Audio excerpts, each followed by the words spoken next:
Hello my cute little fellows, कैसे हो सब मेरे प्यारे प्यारे बच्चों। So my name is Aditi children and I welcome you to talking text books leaving no child behind. So जैसा कि हम लोग का कहना है कि we do not want any child to be left behind and he और she should have the right to have quality education. And उसी के लिए हम लोग उसी आइडिया को फुलफिल करने के लिए हम लोग भी बहुत मेहनत कर रहे हैं और इसीलिए आप लोग के लिए हम ये कोर्सेज लेकर के आए हैं on our YouTube channel of talking text books. So you can see we are giving here lectures of 6 to 8 Olympiads, NTSC, NSC, JES, PRMO, 6 to 10 school level examinations and good part is children कि हम लोग जो zero level है उसको start करते हुए हम लोग फिर जो NCERT होती है उसको कवर करते हैं, उसके कंसेप्ट कवर करते हैं, then finally to olympiad level questions. Right children, तो हम पूरे सारे स्टेजेस कवर अप करते हुए जा रहे हैं up till science and maths के जो ओलंपियाड रहते हैं वहाँ तक। तो चिल्ड्रन आज का जो लेक्चर है दैट इज़ ऑन ट्राइंगल्स, पर उससे पहले मैं बता दूं कि this is a super amazing team जो बहुत मेहनत कर रही है आपको क्वालिटी लेवल एजुकेशन देने के लिए। एंड हम सबके लेक्चर्स अवेलेबल हैं on our talking text books platform. अगर आप लोगों ने अभी तक देखना स्टार्ट नहीं किया है so please kindly go and check according to your play list. This is a brief about me children. I am taking NMTC primary sub junior as well as 6 to 8 mathematics, right. And ये हम लोग के Telegram channel है, so you have to join according to your class. Telegram channel पे जो भी updates हैं video lectures को लेकर के वो वहाँ पर मिलते रहेंगे एंड आपका कोई भी लेक्चर मिस नहीं हो रहा होगा इस तरह से, क्योंकि नोटिफिकेशंस वहाँ पर आपको आते रहेंगे। जो हमारे लेक्चर्स होते हैं वो सारे like they are basically time table wise, every week का एक टाइम टेबल होता है सेट और उसी अकॉर्डिंग जो लेक्चर्स हैं वो आते हैं और आपके लेक्चर्स कोई मिस ना हो जाए इसके लिए ही हम लोग वहाँ पर सारे नोटिफिकेशंस डालते रहते हैं। तो please join according to your class. This is our website children talkingtextbooks.in। यहाँ पर आपको हमारे पैकेजेस देखने को मिलेंगे जो कि यहाँ पर इस तरह से दिख रहे हैं। This is an example for class 6, 7th और 8th के लिए भी it is same. 9,000 is the highest price for the complete package and if you use my code AVLIVE, when you use my code AVLIVE तो आपको 30% का discount मिल जाएगा and this package, the complete package is going to be for 6,300। उसके अंदर आपको जो study material है you'll be getting that as well as this the test series for the whole year, right. और बाकी जो भी इंक्लूजन्स हैं वो सब यहाँ पर दे रखे हैं, they are mentioned here. Other than that, if you do not require the study material, then you can opt for the second package, which is written here, which is given here, I mean, and that will be of 2,450 when you use my code AVLIVE। उसमें भी वही year long का test होगा, like cumulative test होंगे, part test होंगे। Obviously उनके जो syllabus है वो प्री डिफाइंड होंगे, आपको they like will obviously provided to you beforehand itself. So you can opt for this children. Kindly go to our website and search all these options.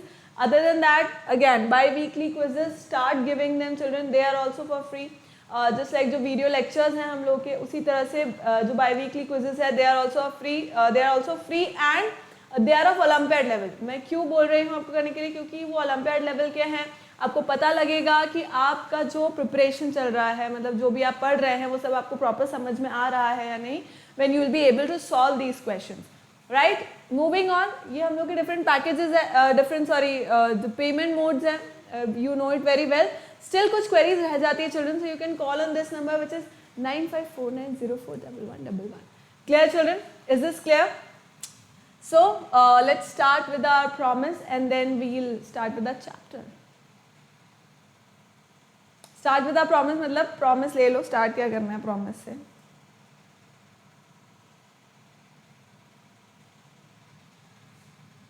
So today's lecture is on congruency of triangles children। आज का जो lecture है वो congruency of triangles है, यानी कि इससे पहले वाला जो लेक्चर था उसमें हमने triangles के बारे में पढ़ा, बेसिकली triangles होता क्या है। We started with polygon, right. फिर एक type of polygon was triangle, then उस triangle के हमने प्रॉपर्टीज पढ़ी, उसके अंदर मीडियन, देन सेंट्रॉइड, ऑर्थोसेंटर, ये सब क्या होते हैं वो पढ़ा, right. So we studied all those important things. अब आज का जो लेक्चर है मतलब अब जो चैप्टर स्टार्ट हो रहा है दैट इज ऑन कॉन्ग्रुएंसी। अब कॉन्ग्रुएंसी बेसिकली होता क्या है उसके बारे में हम धीरे धीरे आज के लेक्चर में पढ़ना स्टार्ट करेंगे। सो इससे पहले इसका प्री रिक्विजिट क्या है children, that you should know about triangles. Triangles के जो बेसिक पिछला जो चैप्टर है, जो चैप्टर इससे पहले वाला था, that is it's pre requisite, मतलब वो पता होना चाहिए ताकि हम आगे इस चैप्टर को अच्छे से पढ़ पाए, right. So see what is congruency first of all. See when for example let's say there are two bangles, या आपने कभी बैंगल्स का वो देखा है, स्टैक देखा है। बैंगल्स का स्टैक इस तरह से होता है, दे ओवरलैप ईच अदर, राइट। इस तरह से सारे बैंगल्स क्या होते हैं, एक बराबर होते हैं, एक ही उसमें आ जाते हैं, राइट। अब जैसे मान लो मैंने एक स्क्वायर बनाया है, एक प्लेन पेपर लिया मैंने, एक पेपर लिया, या you can see this as well. देखो ये एक बुक है, ठीक है, you can see this book. अब इसमें क्या हो रहा है, ये सारे जो पेजेस हैं these are of same size, ये सब क्या है, सेम साइज के हैं, राइट। लेंथ ब्रेथ सबकी सेम है। So if I see to it, ये देखो क्या फॉर्म कर रहा है, ये एक स्टैक फॉर्म कर रहा है। ये सारे पेजेस जो हैं वो एक स्टैक फॉर्म कर रहे हैं just like this, and they are overlapping each other, right. कोई पेज ऐसा दिख रहा है आपको जो बड़ा हो, नहीं, राइट। कोई भी पेज ऐसा नहीं है जो बड़ा है, बाहर निकला हुआ है, ऐसा नहीं है। सारे पेजेस इक्वल लेंथ के हैं, इक्वल ब्रेथ के हैं, इसीलिए हम क्या कर पा रहे हैं, इसका एक स्टैक बना पा रहे हैं, राइट। ओवरलैप हो रहे हैं, एक के ऊपर एक के ऊपर एक, एक के ऊपर एक ओवरलैप होते गए, राइट। सो इसे क्या बोलेंगे हम, कॉन्ग्रुएंट है। मतलब ये जो पेजेस हैं आपस में ये क्या है, these are congruent to each other, clear. इसी तरह मान लो मैंने एक सर्कल बनाया, this is not looking like a circle, let me make it more proper. Okay, this is also not looking like a circle, but then assume. So let's say इसका जो radius है that is 3 centimeters, ठीक है। अब मैंने एक और circle बनाया,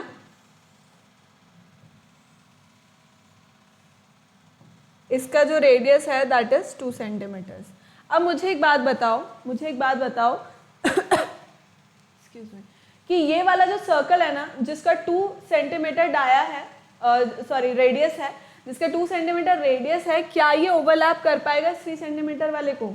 नहीं, it will go inside it, right. ये इसके इनसाइड चला जाएगा, अंदर चला जाएगा, but it won't be stacked, इसके ऊपर स्टैक नहीं होगा, इसके ऊपर ओवरलैप नहीं होगा, वो उसके अंदर चला जाएगा, राइट। तो इसका ये मतलब है, या अगर मैं इसको इसके ऊपर एक प्लेन लिया मैंने, एक प्लेन पेज लिया मैंने, और अगर मैं उसके ऊपर इसको इस तरह से रख रही हूँ तो क्या होगा, वो ओवरलैप नहीं होंगे, अंदर से क्या हो रहा होगा, if I want to make it like this, तो ये इस तरह से दिख रहा होगा, देखो,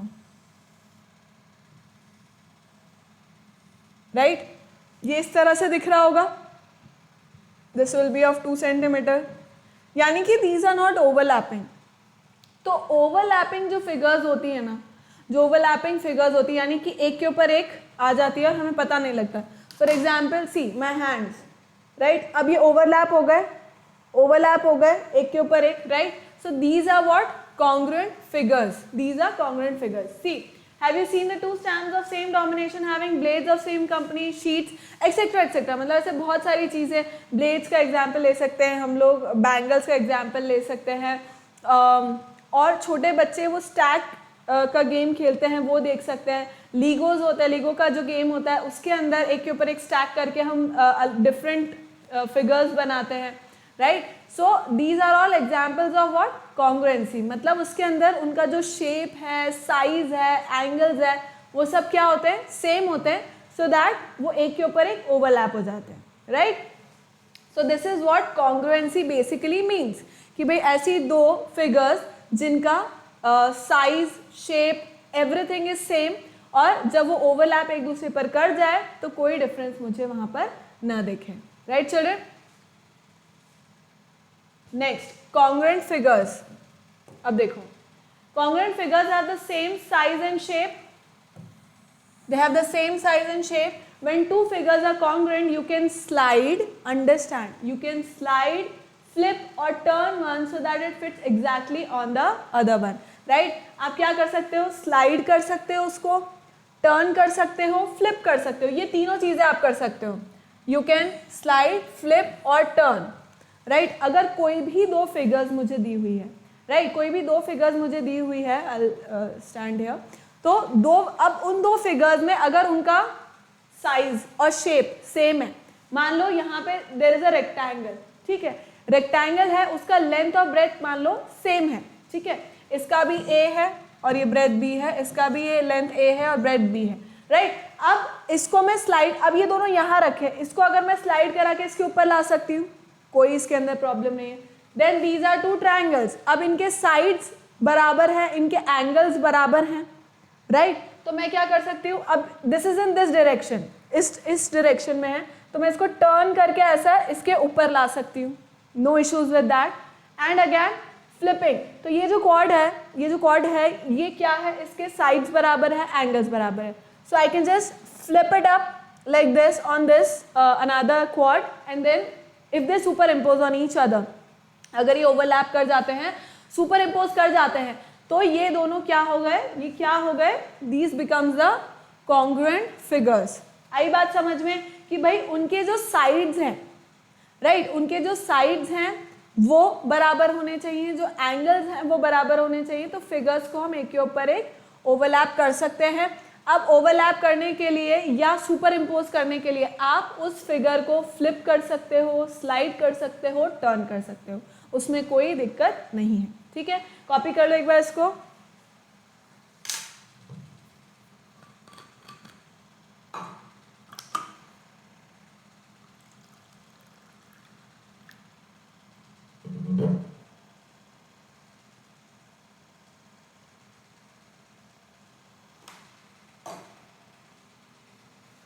ठीक है, आगे देखते हैं अपन. Next is congruency. Objects which have the same shape and size are called congruent objects. Congruent objects क्या होते हैं, जिनका shape और size बराबर होता है, right? Shape मतलब if it is a square then it has to be the other figure also has to be a square. Only if it is a pentagon, other figure also has to be a pentagon, or a quadrilateral or triangle or anything, right? तो अगर कोई एक चीज़ आप कोई ले रहे हैं तो सेम शेप और साइज की वो होनी चाहिए. Then in geometry also two figures identical in shape and size are said to be congruent and this property of being identical is called congruency, right? Property of being identical is called congruency. It is denoted by the symbol this, right? कोई भी अगर दो चीज़ congruent है तो मैं क्या बोलूँगी, किस सिंबल से डिनोट करूँगी उसको, something like this and read as is congruent to. मतलब if I say figure 1, this is figure 1 and this is figure 2. अगर मैं प्रूव कर दूं कि ये दोनों फिगर्स कॉन्ग्रुएंट है, मतलब मुझे पता है कि भाई इनके जो साइड्स हैं वो आपस में बराबर हैं, इनके जो एंगल्स हैं वो आपस में बराबर हैं, मतलब these two have the same shape and size and so they are congruent. तो मैं किस तरह से लिख सकती हूँ, फिगर 1 is congruent to, ज़्यादा ही वेवी बन गया ना, is congruent to figure 2, right? This is how I am supposed to denote it, कि भाई एक फिगर अगर दूसरे फिगर से कॉन्ग्रुएंट है. अब ये मैंने अगर साइन लगा दिया ना, अगर मैंने ये वाला साइन लगा रखा है या आपको कहीं दिख रहा है कि भाई ये साइन दे रखा है, तो इसका मतलब आपको समझना है कि जिन भी दो फिगर्स के बीच में या जहाँ पर भी ये मेंशन हो रहा है, इसका मतलब वो दोनों फिगर्स आपस में क्या है, कॉन्ग्रुएंट है. कॉन्ग्रुएंट है इसका मतलब ये है कि उनके जो साइड्स है या साइज है और शेप है वो सब क्या है, आपस में बराबर है. अगर ट्राइंगल है तो एंगल्स उसके बराबर होंगे, साइड्स उसके बराबर होंगे, अगर सर्कल है तो उसका रेडियस बराबर होगा, right? So this is a general about it children की कॉन्ग्रुएंसी होती क्या है, जब हम सुपर इम्पोज कर पाते हैं कोई भी दो फिगर्स को और उनके like if their size and shape are same, they are identical to each other, then they are superimposed and that is why they are known as congruent and this is how we denote congruency. Clear? इस symbol से हम लोग congruency को denote कर देते हैं. Clear? Next, congruency of plane figures. Two plane figures are said to be congruent if one when superimposed on the other covers the other completely or exactly. That is, two plane are congruent if they have the same size and shape. Same चीज़ है. Plane मतलब आप एक paper के ऊपर, right, आप एक paper के ऊपर अगर ड्रॉ कर रहे हो, that means it has just two axes, that is length and breadth, right, उसका डेप्थ नहीं है कुछ भी, तो that is why it is known as a plane figure.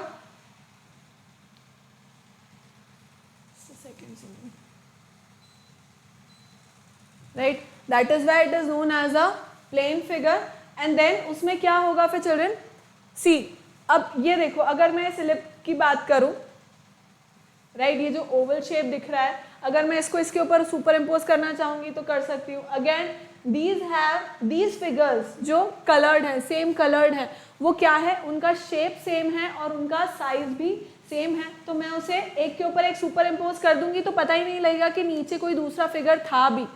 Right, just like the book that I showed you, book के जो pages थे वो एक के ऊपर एक सुपर इम्पोज थे, राइट, तो उसमें क्या हो रहा था, पता ही नहीं लग रहा था कि बहुत सारे पेजेस हैं ऊपर से अगर हम देखेंगे. तो सिमिलर केस इसका भी है, अगर इसके ऊपर मैं इसको सुपर इम्पोज कर दूंगी या रख दूंगी तो मुझे पता ही नहीं लगेगा कि भाई it is kept, right. So this is known as congruency of plane figures. Note कर लो और डायग्राम भी बनाते जाना साथ में ही.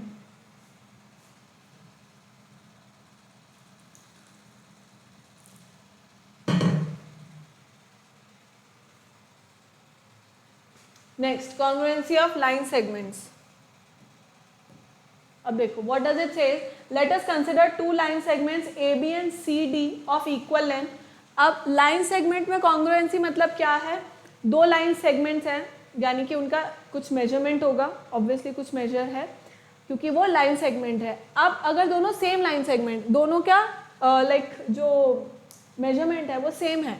For example, if AB is equals to 5 centimeter and CD is equals to 5 centimeter as well, तो ये क्या हो गई, लाइन एक दूसरे के सुपर इम्पोज हो गई, यानी कि ये दोनों लाइन आपस में क्या हो गई, congruent हो गई, right. So let us consider two line segments AB and CD of equal length. You can see that AB when placed on CD covers it exactly, so line segments is congruent. Two line segments are said to be congruent if their lengths are equal, right. दो line segment congruent कब हो सकती है भाई, मैंने क्या बताया कि साइज और शेप बराबर होना चाहिए. अब लाइन सेगमेंट में क्या होता है, उसका लेंथ ही होता है जो बराबर होगा, उसमें एंगल तो होता नहीं है, तो इसका मतलब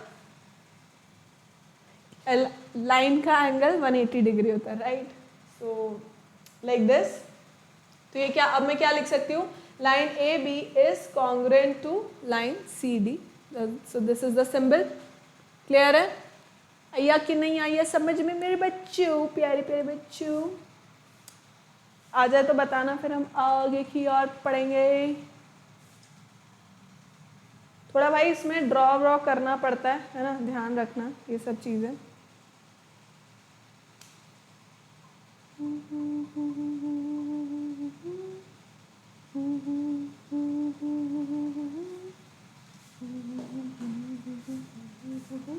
चलो, कॉन्ग्रुएंसी ऑफ एंगल्स. अब कॉन्ग्रुएंसी ऑफ एंगल्स मतलब बहुत ही सिंपल है भाई. अगर दो एंगल इक्वल हैं आपस में, मतलब एक रे का दूसरी रे पे जो इंक्लिनेशन है वो अगर दूसरे फिगर में भी सेम है, जो मेजरमेंट है, डिग्री में मेजरमेंट है, वो अगर सेम है तो वो दोनों एंगल्स क्या हो गए, आपस में कॉन्ग्रुएंट हो गए. सी, एंगल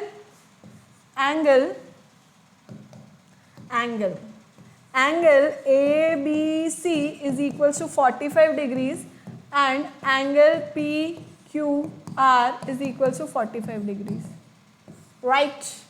दोनों में क्या है, एंगल 45 डिग्रीज है, तो इसका मतलब ये दोनों आपस में क्या हो गए, कॉन्ग्रुएंट हो गए. मतलब मैं क्या बोल सकती हूँ, angle ABC is congruent to triangle PQR.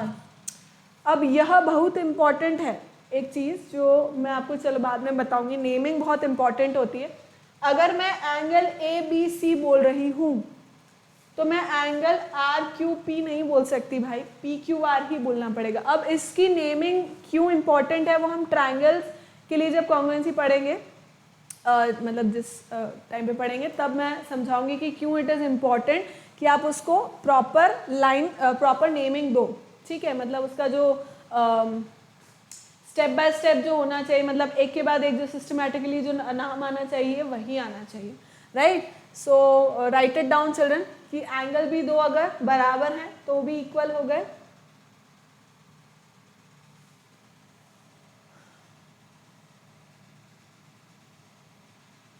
अब मान लो, देखो इस पी क्यू आर को उठा करके अगर मैं इसके ऊपर रख दूं, पी क्यू आर को उठा करके अगर मैंने इसके ऊपर रख दिया, से ये रख दिया,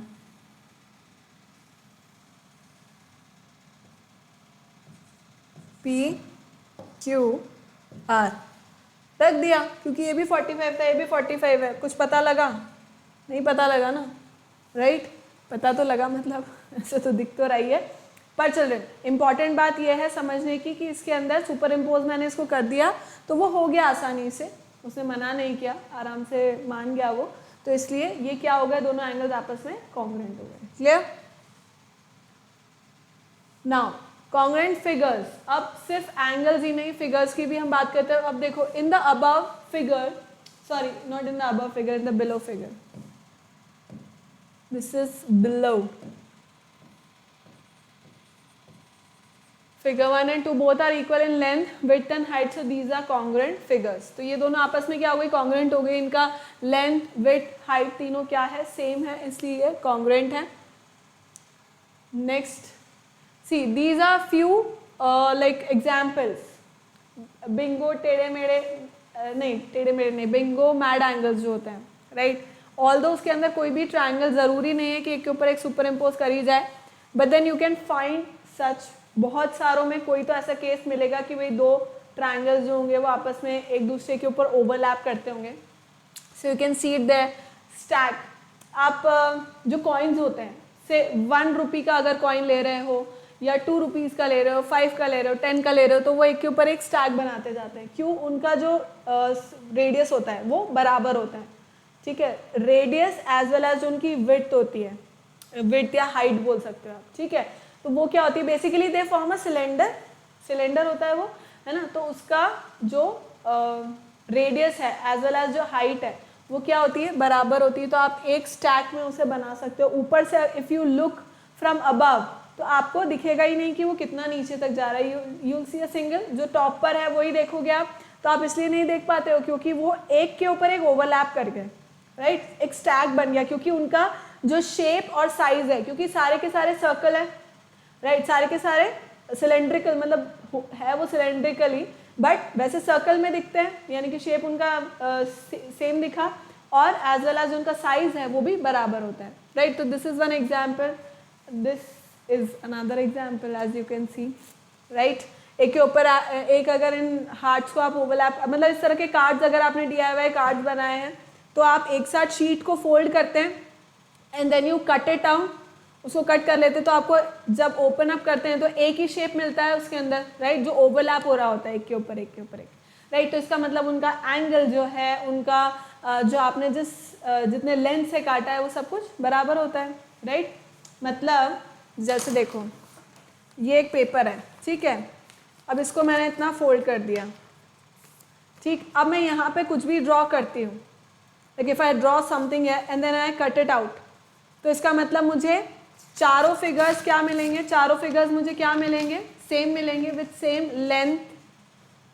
length, same measurement, same height, height तो खैर प्लेन फिग उसमें नहीं होगी, सेम उसका ये कह सकते हैं अपन की एंगल्स, सब कुछ सेम होगा, राइट। सो बेसिकली कॉन्ग्रुएंसी का मतलब यही है कि जब आप एक फिगर को दूसरे फिगर पे ओवरलैप कर पाएँ, so that is known as congruency in like what do we say, plane figures, ठीक है। अब कॉन्ग्रुएंट ट्राइंगल्स की बात करते हैं अपन। See, two triangles are congruent if and only if one of them can be made to superimpose on the other so as to cover it exactly।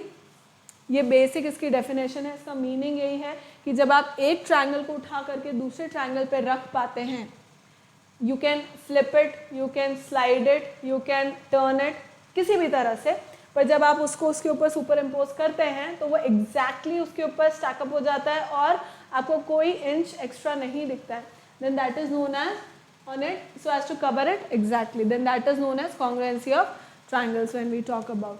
ठीक, तो अब इन दो ट्राइंगल्स को अपन देखते हैं, triangle A B C and triangle D E F, right. अब इसके अंदर क्या हो रहा है, it is saying, it is showing us that A B is equals to D E, right. A B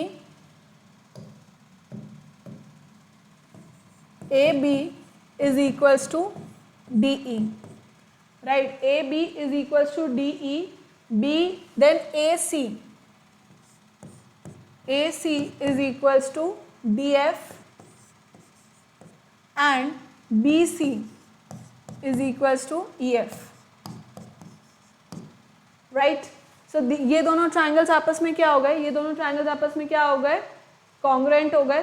क्यों हो गए, पहले समझना कि उसने ये दे रखा है कि भाई साइड तीनों की बराबर है. अब this you can perform at your home, कि कोई भी आप एक ऐसा पेपर ले सकते हैं, right. It could be written as well, मतलब उसमें न्यूज़पेपर का पेपर भी हो सकता है, because we do not have to write anything in that. बस आपको स्केल से क्या करना है कि प्रॉपर एक मेजरमेंट लिया, एक साइड 5 सेंटीमीटर, एक साइड 6 सेंटीमीटर, एक साइड 7 सेंटीमीटर, इस तरह से दो ट्राइंगल्स कट करना अलग अलग, and then try to superimpose it. फिर देखना कि वो एक के ऊपर एक एग्जैक्टली कवर अप करते हैं या नहीं, राइट. तो इसका मतलब वो दोनों ट्राइंगल्स क्या हो गए, कॉन्ग्रुएंट हो गए, क्योंकि सुपर इम्पोज कर पा रहे हैं, right. So understand, we are going to read certain things here. See, if two triangles ABC and DEF are congruent, then there exists a one-to-one correspondence between their vertices and sides. ठीक है, जो उनके sides हैं, जो उनके angles हैं, उनके बीच में कुछ रिलेशंस होते हैं. और वो क्या होते हैं, let us draw triangle, two triangles here.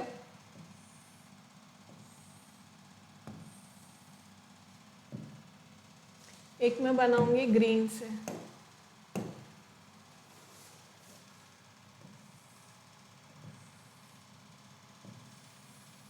ना क्या नाम दे रहा है वो, ABC and DEF. Okay, A B C and D E and F.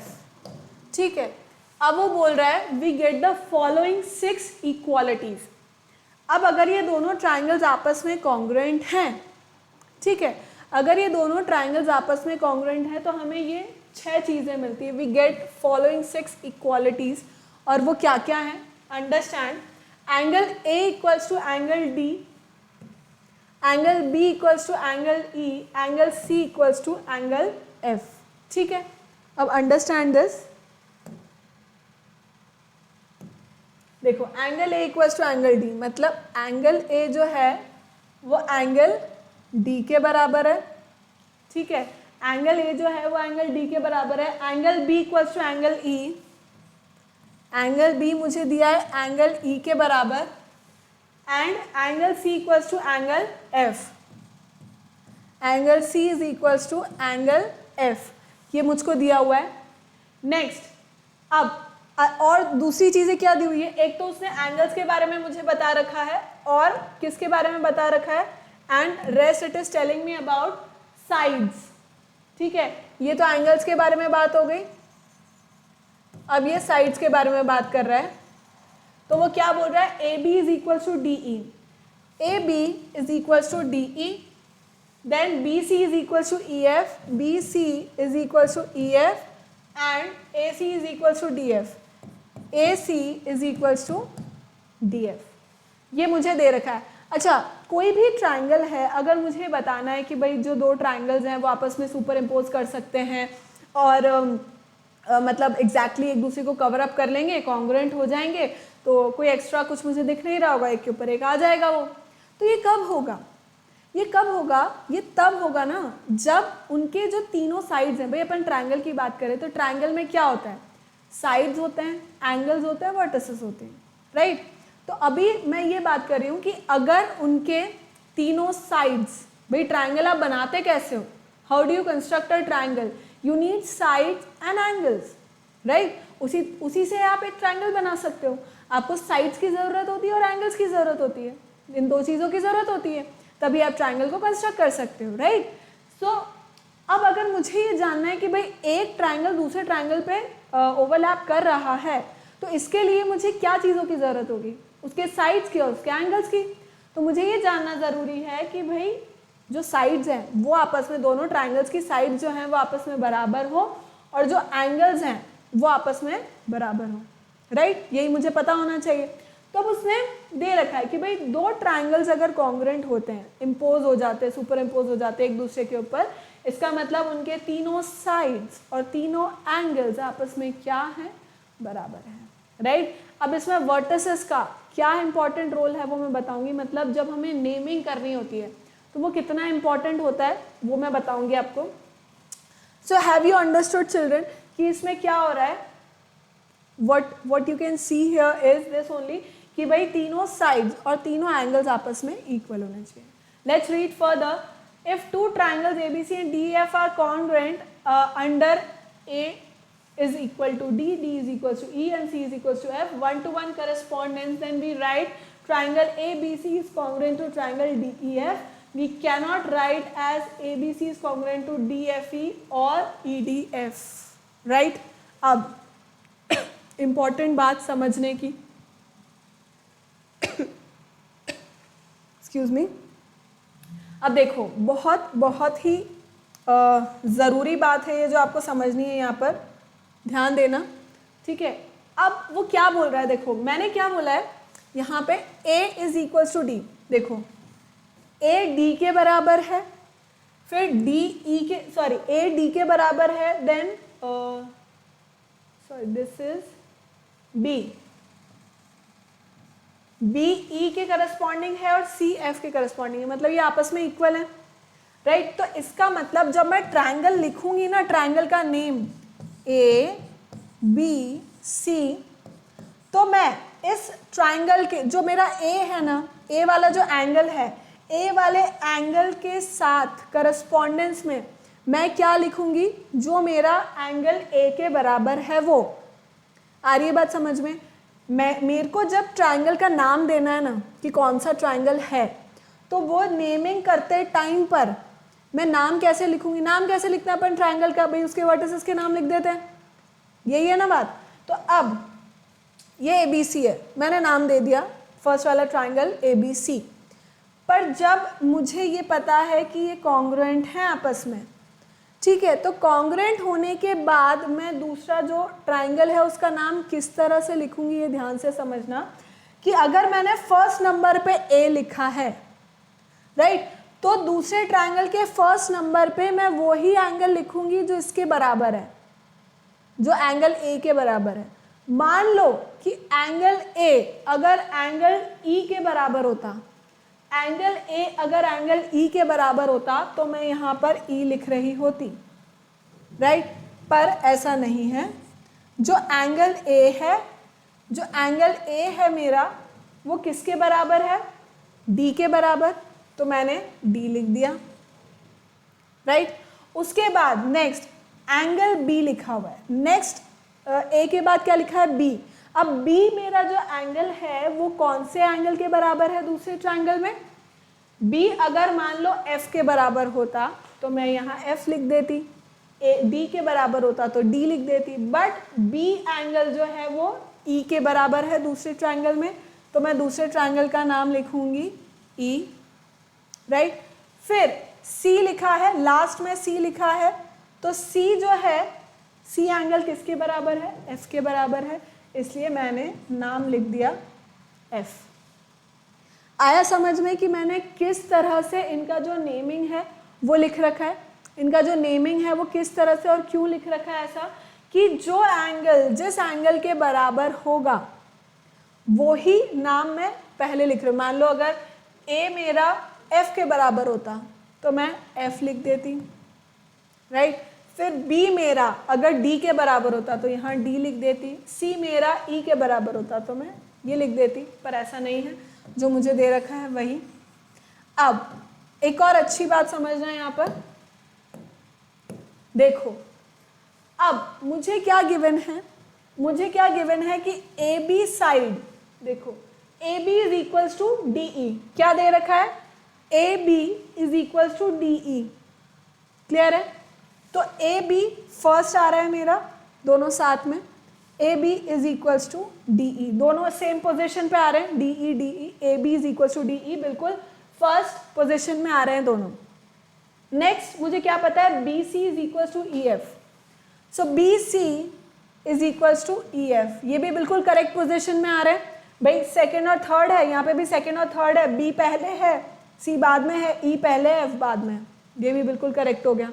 Last मुझे क्या पता है, that C A is equals to F D, C A is equals to F D, ये भी बिल्कुल करेक्ट पोजिशन में, सेम पोजिशन में रखे हुए हैं। भाई सी यहाँ है, ए फर्स्ट है, एफ यहाँ है, डी लास्ट है, डी फर्स्ट है, क्लियर है। तो इस तरह से नेमिंग हमें वो करना बहुत इंपॉर्टेंट है। देखो आप इस तरह से नहीं लिख सकते, अगर A B C is congruent to D E F, तो you can not write D F E और ई डी एफ, ये बहुत ज़्यादा इंपॉर्टेंट है children, understand. See we can write triangle ABC is congruent to triangle DF, we cannot write as this or in other forms, because triangle ABC congruent to DEF have following one correspondence of this, मतलब A is corresponding to D, B is corresponding to E and C is corresponding to F, ठीक है, ये बात आई समझ में। Hence we can say that two triangles are congruent if and only if there exists a one-to-one correspondence between their vertices such that the corresponding sides and the corresponding angles of the two triangles are equal। आई बात समझ में कि भाई यहाँ पे corresponding जो sides थे वो भी बराबर थे और corresponding जो angles थे वो बराबर थे, और उसी तरह से हमने इसका नामकरण जो है वो रख दिया है। क्लियर हुआ चिल्ड्रन? थोड़ा बहुत समझ में आया? नोट कर लो एक बार इसको।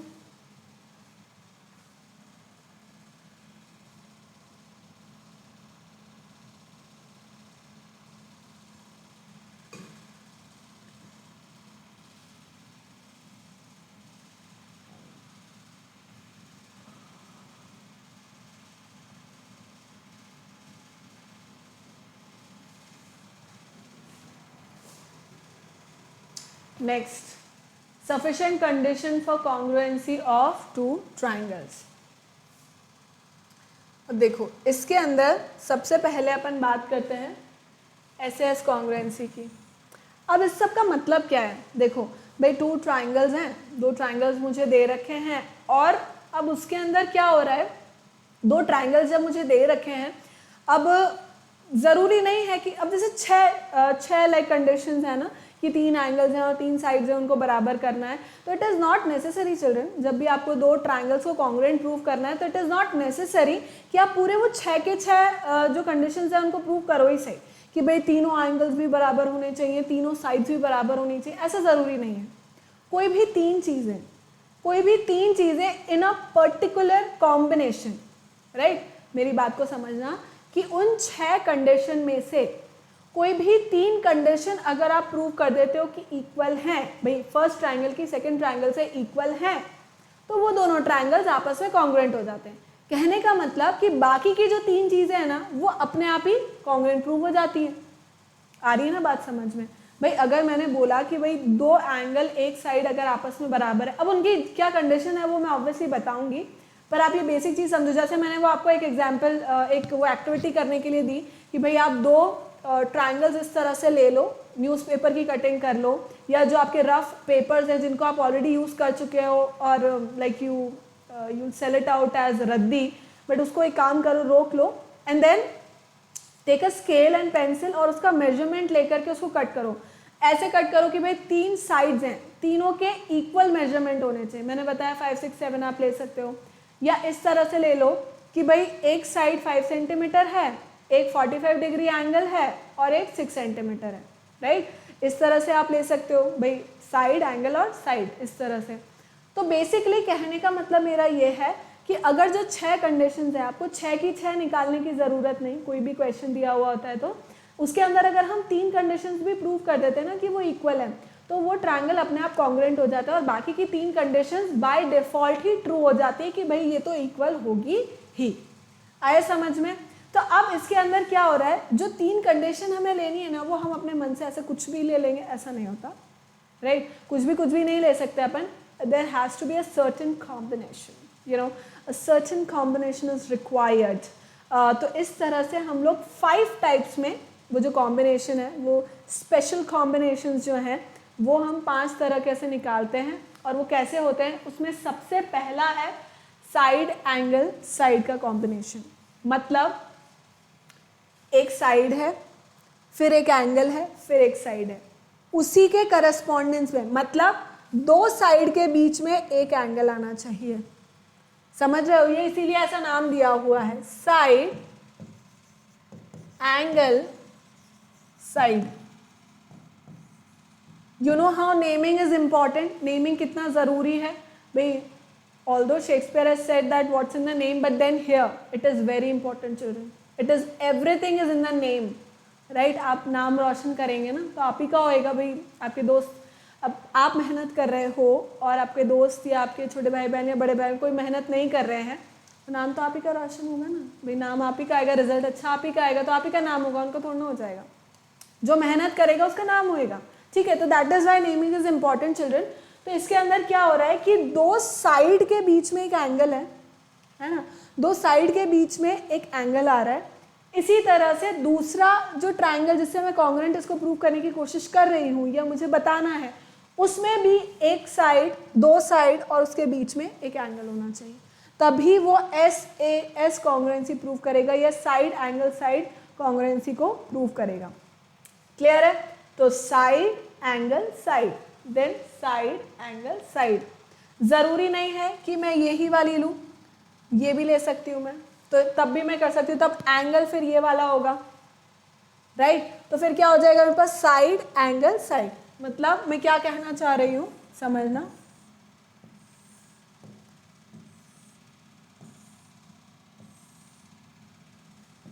PQRSTU, ये 2 ट्रायंगल्स हैं, ये 2 ट्रायंगल्स हैं। अब इसके अंदर SAS, मतलब मैंने कहा PR is equals to UT, ठीक है? मैंने कहा PR is equals to UT,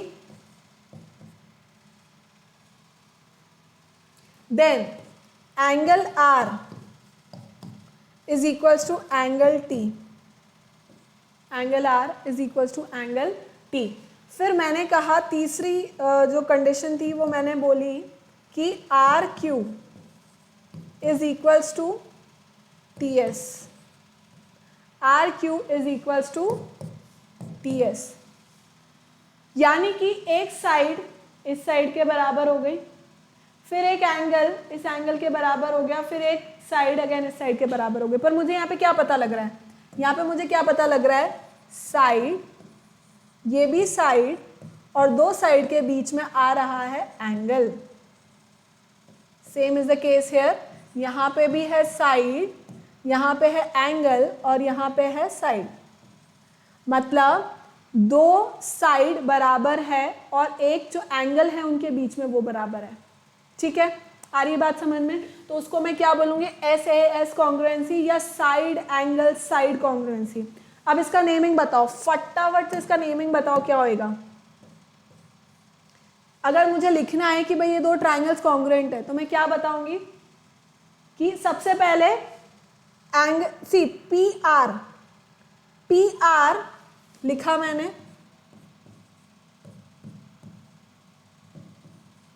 PR is congruent to PR is equals to UT। भाई P जो वर्टेक्स है वो किसके करस्पॉन्डेंस में है, U के करस्पॉन्डेंस में है, तो सबसे पहले मैं U लिखूंगी। फिर R जो एंगल है, R जो वर्टेक्स है वो किसके करस्पॉन्डेंस में है, T के, तो ये T लिख दिया मैंने। फिर लास्ट में बचा क्या, Q, यहाँ पे क्या बचा, S, ये इस तरह से लिखोगे आप। अब चेक कर लेते हैं अपन, इसको चेक कर लेते हैं कि ये सही है या नहीं। देखो PR is equals to UT आ रहा है, क्या PR इक्वल्स टू UT है? P P R equals to U T, ये रहा, बिल्कुल है, P R equals to U T है। Next R Q is equals to, next है मेरा R Q equals to T S, तो R Q equals to T S, बिल्कुल है साहब। अब angle R equals to angle T है, angle R equals to angle T है, ये भी मिड में, यहाँ पर ये मिड में आ रहा है, यहाँ पर भी टी मिड में आ रहा है। इसका मतलब मैंने नेमिंग भी सही कर दी और मुझे पता लग गया कि भाई ये ट्रायंगल दो आपस में सुपर इम्पोज हो सकते हैं। अब इसके अंदर क्या होगा, अगर आप इसको इस तरह से, क्या करना है, अब आपको फ्लिप करना है, राइट, ये इस तरह से इसको बस आपको फ्लिप करना है, तो पी क्यू और एस टी एस यू आपस में बराबर हो जाएंगे, अपने आप बराबर हो जाएंगे, राइट। मैं ये कह रही हूँ कि अब इसके अंदर by default, by CPCT, by corresponding part of congruent triangles क्या हो जाएगा, एंगल एस और angle S will be equal, angle U will be, मतलब ये जो आपस में बचे हुए जो एंगल है, मतलब P इक्वल्स टू यू आ जाएगा।